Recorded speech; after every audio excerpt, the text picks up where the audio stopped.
Hallihallo und herzlich willkommen zum SAATKORN Podcast. Ja, es gibt ja so Podcast-Folgen, da ist man sehr, sehr glücklich, dass man den Gast am Start hat. Heute ist es der Fall und es ist ein English-speaking Gast. Es ist jemand, den ihr alle kennen werdet und ich werde jetzt auf Englisch switchen.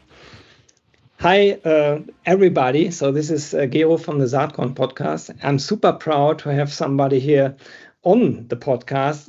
You will all know, I'm pretty sure about that. And it's Josh Bersin from the Josh Bersin company. And everybody who is interested in HR tech will have heard about his name. So welcome to SAATKORN, Josh. Thank you, Gero. I'm very excited to be here. It's a great pleasure to have you on the show. So before we dwell into the topics, just give us a quick overview. You're running now the Josh Bersin company for more than 6 years, but how did this all start? So you did several other things before.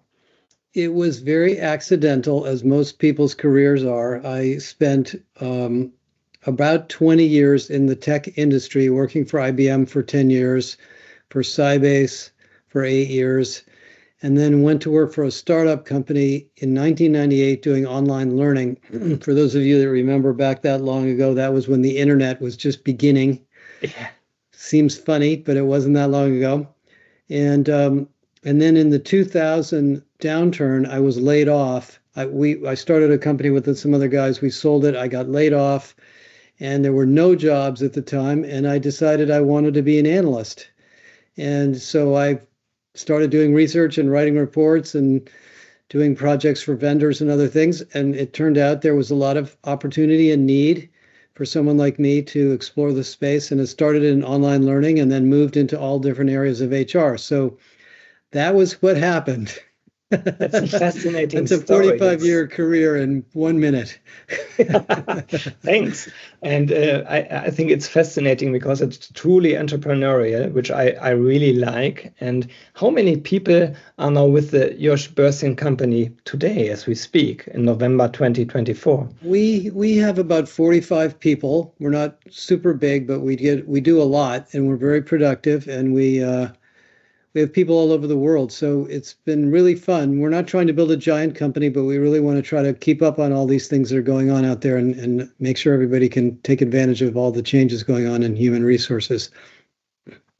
With the background that you have in terms of being an analyst and also being an HR tech expert, I suppose it's more about scalability and analytics than about the number of well, I have the thing is, because I spend so much time in tech, I have no intimidation by technology. So we pretty much try to use everything we can. And so some of the things we write about are things we actually use. Galileo is a perfect example. So and you don't have to be a giant company to use great technology these days. That's what I just wanted to say. So it's more about the scale you can reach with using technology instead of having hundreds of employees. So I think that's the story behind these things. But we can dwell on more of this. When I saw you last time, it was in Las Vegas on the HR Tech conference. I had the pleasure to talk with you after your great keynote. And obviously, when we're talking about the trends for 2025, since we're already at the end of this year, I'm pretty sure that a lot of these things you mentioned are truly important things for the next year as well. So perhaps I wrote down some quotes from you and some topics, and perhaps we can just game around with these things. So the first thing you said, which I really liked, was you can't run HR without HR tech strategy. And it sounds so simple. I mean, given the time we're in, it should be clear to everyone. But quite often, I don't have the feeling that this is really clear to everyone. Well, the thing is, it didn't used to be this way. When I started doing this, I would run into all sorts of magnificent companies with great HR departments who really didn't have much technology experience at all, other than, payroll, record keeping, human capital, back end stuff. Now, starting with learning management systems, applicant tracking systems, talent intelligence systems, AI platforms, analytics, pay equity analysis, on and on and on. These things are vital instruments for managing HR itself and getting to know what's going on inside of the company. And of course, the HCM market exploded. See, the other thing that changed, of course, Kira, was when everything went into the cloud, every company could buy an HCM system. It used to be you were dependent on the IT department to decide when you were going to get an upgrade. So yeah, it's critical. And virtually every company I talk to now, the first thing they want to talk about is AI and tech. They want to talk about HR too, but it's very core to the success of HR professionals, HR teams. I think this cannot be emphasized too much, to be really honest, because at least here in Germany, we have the so-called Mittelstand. So that's not really the enterprises, the really huge companies. Obviously, they all have their own HR tech department. But to be super honest, there are still companies that don't have an ATS, even though they might have like 300 employees and also growing. So they need something like that. They still work with Excel in this year. So that's really crazy. And I think it's really important. It also changes the perspective and the role of the CHRO at the end of the day, I think, because technology plays such an integral part of what's happening right now, but even more so in the future, that you can't really just say, hey, I'm in HR because I want to work with people. You really have to cover the tech field. So that's at least my Well, and opinion. I think for people that work in mid-sized, smaller companies, it's not just the HR leader, but the CEO and the CFO want a platform that keeps track of everything that's going on in the human capital side of the budget, because that's half the expense or more of the company. So I don't think there's a lot of excuse for using Excel anymore, to be honest. I I mean, totally agree. we use a cloud-based system that costs us, I don't know, a couple $500 a month. It's very inexpensive, but it's fantastic. It does everything. It's So there's no excuse for not doing it. Yeah.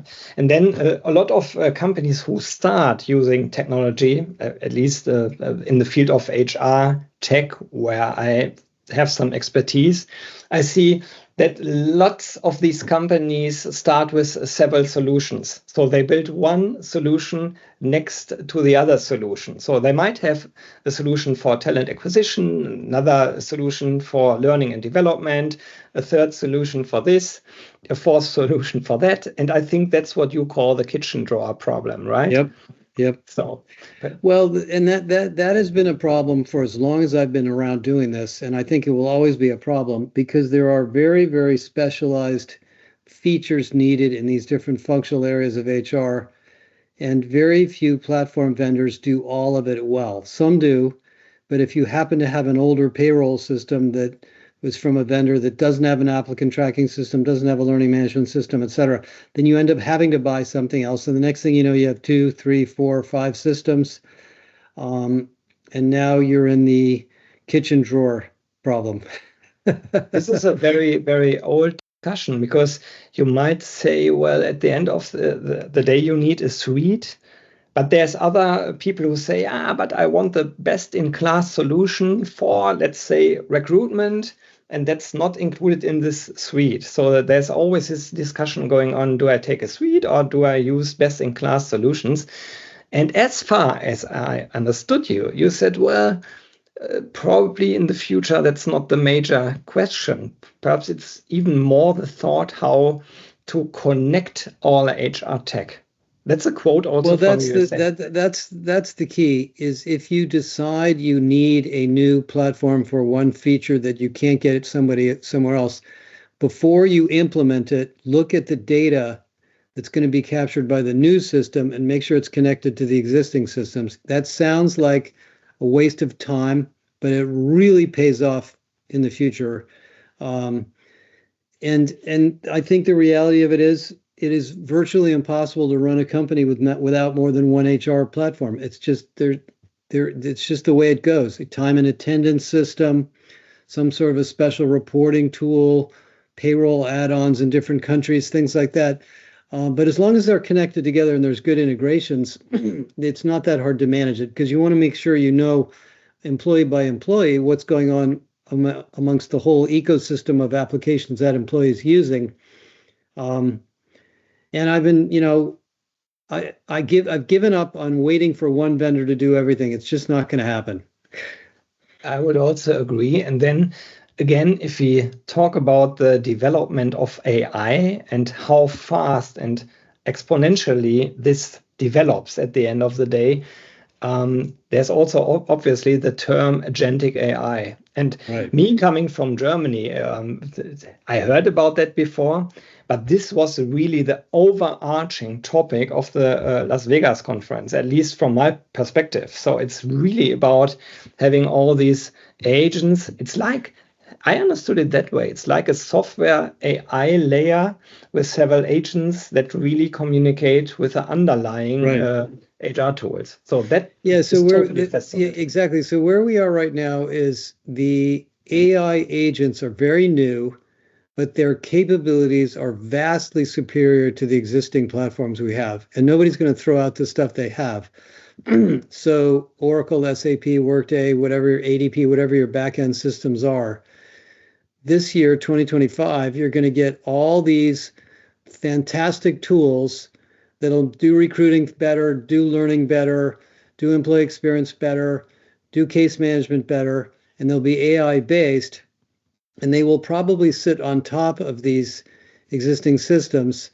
And the vendors that sell the existing platforms want you to use their AI, Yes. but they're adding it on slowly. So, and I think the impact of AI is going to be extraordinarily disruptive because not only are these good tools for searching and finding and consuming information, they can generate content, they get smarter, they have a history of what you've done with them, so they know who you are, they can coach you.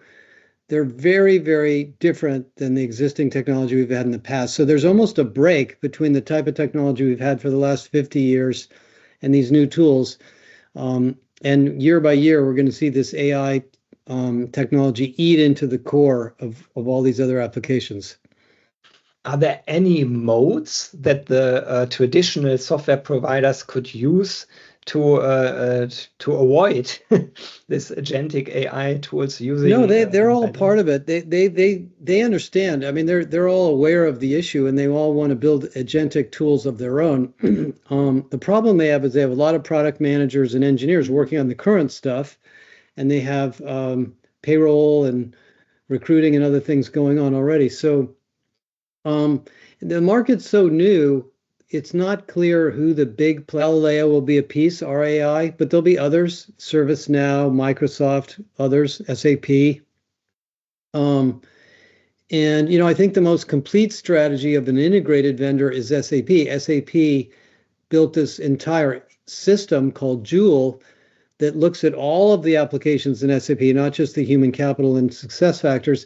And you can ask it questions and learn things and iterate with it across all of the suite. They're way ahead of everybody else. So SAP customers do have a sort of a single point solution. The rest of the market, not yet. Interesting. The difference of AI platforms compared to older platforms is also something you mentioned, and you said it now in a subtle, implicit way, but it's the user interface.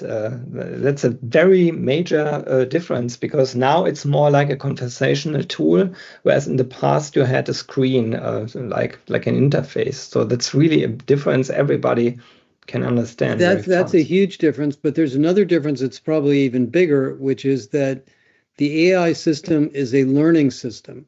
Yes. So, in a normal transactional system, if you do the same transaction over and over, it's always the same. In the AI system, the more you use it, the smarter it gets about you and what you're trying to do. So it should start to feel like your friend or your assistant, not your transactional platform. So, and that means that it may not wait for you. It might come to you and say, "Hey, Josh, did you know this thing you were working on yesterday changed? Would you like an update?" Yeah. So it's very different. Yeah, but it's a truly exciting time to be in this market. At least that's how I feel. Let's talk a little bit about what you are doing with your company. You have your own product, Galileo. So Perhaps you can explain what it does and how did the Sure. idea of Galileo came up? Well, this is the most exciting thing I've ever been involved in, to be honest. So we've been doing research for 25 years, and we have these, tens of thousands of pages of case studies and vendor analysis and maturity models and benchmarks and things, including vendor information. And about 2 years ago, we did an experiment and we loaded all that content into ChatGPT and we built a front end. And it turned out it was an exceptionally good problem solving tool and search tool and diagnostic and content generation tool for HR, because we have literally studied almost every nook and cranny and dimension of HR over all these years, but they've been written in independent reports. So when somebody would call us up and say, how do I do campus hiring better? Well, we would say, okay, well, there's a research report on that here. Go read this.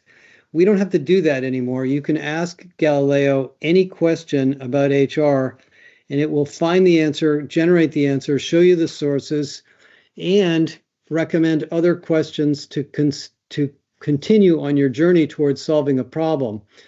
And as we rolled it out, and it was just exceptionally useful, people started to ask it questions about things that we had not studied.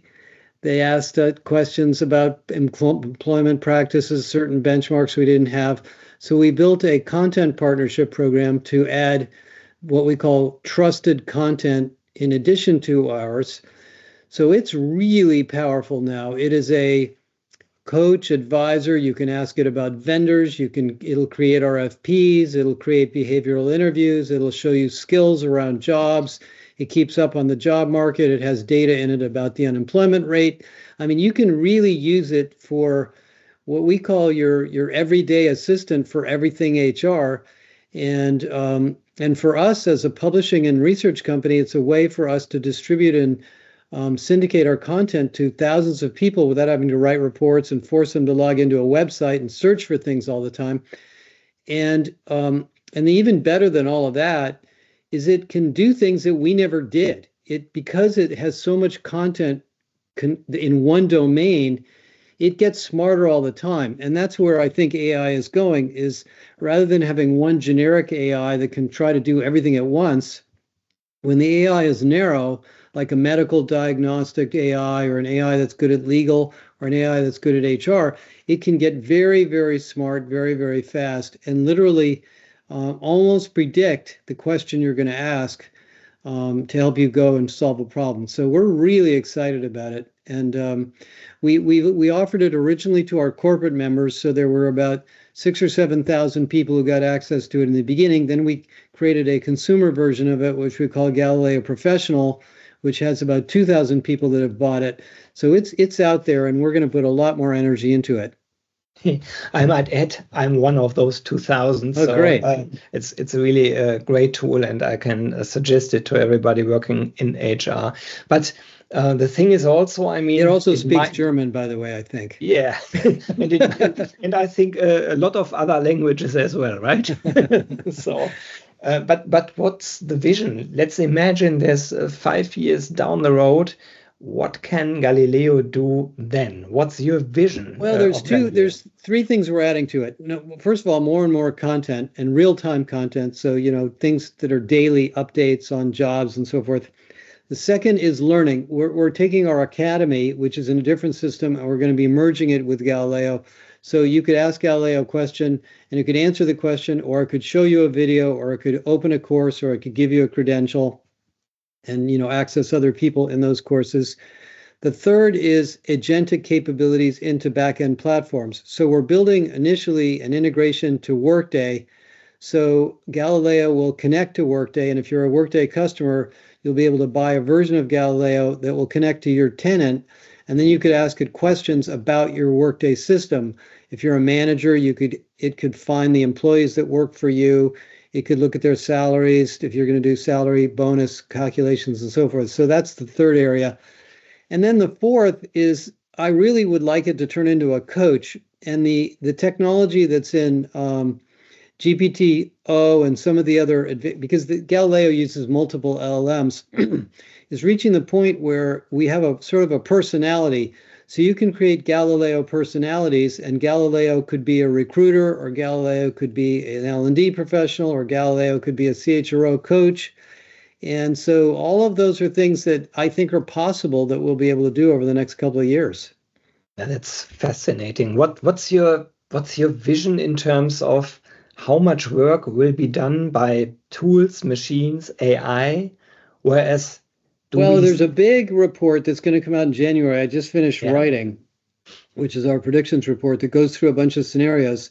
I think it's a lot. I don't think it's the same as automating what we do by hand. I think it actually does more.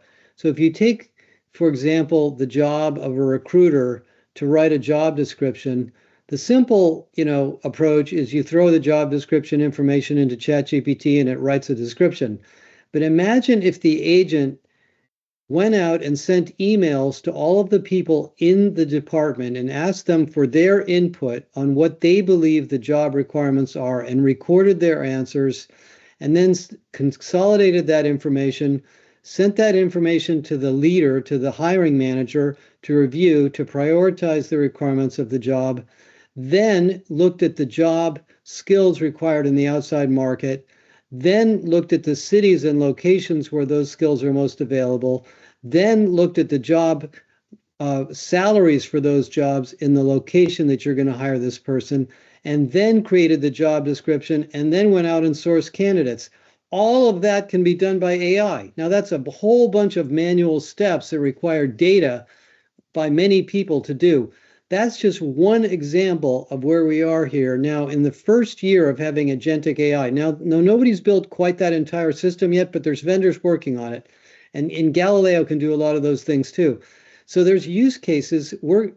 Giro, we're gonna release a report this month with 100 use cases for Galileo that are very, very powerful. They're not simple things like writing an article or sending an email. And I think we're just scratching the surface. So we're going to have to really rethink these jobs so that we can take advantage of this very, very powerful data-driven technology that we now have access to. Obviously, this is a very old question, and I'm super sure that you had to answer this question 1,000 times already. But in terms of, let's say, 5 to 10 years down the road, do we still need an HR department or not? So it's an old question. Yes. We will always need an HR department because human beings are human. We have feelings and opinions and imperfections and biases. And, yes, the AI will get smarter and smarter and smarter, but people will need to tune the AI. People will need to update it. We'll still need to deal with people's feelings and people's personal opinions and the culture. So what we're going to do, though, is we're going to get out of a lot of the manual data-driven stuff, transactional stuff that we have to do. The example that I use a lot is when the vacuum cleaner was invented. I'm sure people were very happy to sweep the floor, and they enjoyed the process of sweeping their kitchen floor because it made them feel good about cleaning the floor. I don't think anybody misses that anymore. Now the vacuum cleaner does it, and you can feel good about cooking dinner instead of cleaning up after yourself. I think there's many analogies like that that'll take place, but we're still going to have HR departments for a long, long time. Love it. It's an optimistic outlook, and of course, I agree. Last question for this session. SAATKORN has a claim, inspiration for a better working world. So you already said, obviously, several inspirational things, but perhaps there was something that you read, heard, perhaps you had a conversation that inspired you. Is there anything that comes to your mind? Well, yeah, I just had a call this morning with one of our JBA members. I used the phrase, the unquenchable power of the human spirit. And what that really came to me during the pandemic when we were all under a lot of stress. But the interesting thing about humans that machines do not have is we are very adaptable learning creatures. And so when something like AI comes along or some other disruption, maybe it's, a war or a recession or, all sorts of strange things could happen, people adapt. People find ways to add value around these changes. And the woman that I was just talking to this morning is a woman that has been a client of ours since the pandemic. She's had 4 or 5 different jobs, and she is thriving in her role because she's constantly reinvented herself over and over again. And I think that's the most inspiring thing to me of being in HR, is that we're a part of reinventing not only organizations, but people, allowing people to reinvent themselves. And I don't think that's ever going to go away, no matter how complicated or uncertain things become with AI or anything else. So if that makes you feel a little bit inspired about being in HR, hopefully that will help. Yeah, well, I think it's even bigger than just an answer for being in HR. It's a mindset question. Yeah, do you want to grow or not at the end of the day? So, Josh, it was a pleasure talking to you. Thank you for taking the time, and I wish you all the best with your Bersin company, but obviously also with Galileo. I will include the links within the show notes, and hope to talk to you soon. All right. Thank you so Gero. much. My pleasure. So, das war diese SAATKORN-Podcast-Episode. Ich hoffe, dir hat Spaß gemacht und sie hat dir gefallen. Bevor ich jetzt hier rausgehe, noch ein kleiner Tipp für dich. Abonniere doch kostenlos meinen SAATKORN-Newsletter. Dann gibt es jeden Sonntag alle Podcasts, alle News, alle Artikel, alle Verlosungen, alles, was ich auf SAATKORN so mache, gratis in dein Mailpostfach, und du hast bequem alles an einem Ort und verpasst nichts mehr. Das Ganze kostet, wie gesagt, nichts. Den Link zum Abo gibt's in den Shownotes. Würde mich freuen, wenn wir uns da wieder treffen. Ganz lieben Dank und bis bald. Ciao.